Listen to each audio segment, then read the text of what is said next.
Dear distinguished participants at this conference, ladies and gentlemen. Anyone familiar with life in Israel will know that it is a functioning democracy, far from being an apartheid state. Israel's Arab citizens enjoy equal rights, including voting in the national elections, being elected to parliament, serving in government, including in the ruling coalition, and as Supreme Court judges. For Czechia, it is unacceptable to associate current events in the State of Israel with the situation of apartheid in South Africa.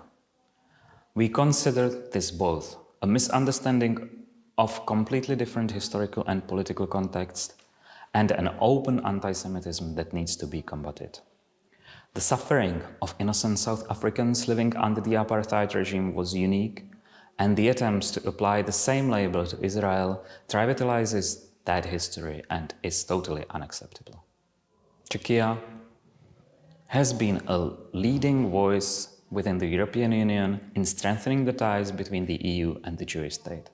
The apartheid label seeks to undermine our shared values and interests, denying the Jewish state, their Jewish people, their right to self-determination, for example by claiming that the existence of a state of Israel is a racist endeavor, is a violation of the working definition of anti-Semitism adopted by the International Holocaust Remembrance Alliance. Sadly, we have witnessed a rise in violent anti-Semitism in Europe, and rejecting the apartheid claim is integral in our approach to protecting our local Jewish communities, who are often the first target of such hateful rhetoric. Czechia opposes institutional bias against Israel also in the United Nations.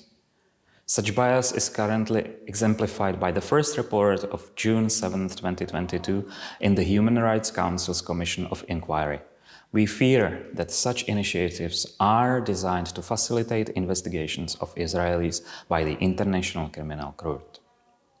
Czechia is committed to preventing and combating anti-Semitism on all fronts.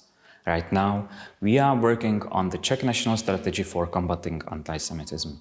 As part of our upcoming presidency of the Council of the European Union in the second half of this year, we are organizing a follow-up international conference to the Terezin Declaration endorsed by 47 countries during our first EU presidency in 2009. We believe that education is a key to combating anti-Semitism. Therefore, we founded a state-subsidized institution called Memorial of Silence. The institution will commemorate the victims of the Holocaust and will serve as a Holocaust education center for people of all ages. The institution will also focus on comparison of the experiences from the past with current signs of xenophobia and anti-Semitism. We believe that the future of the region lies in the Abraham Accords and increased normalization between Israel and the Arab world.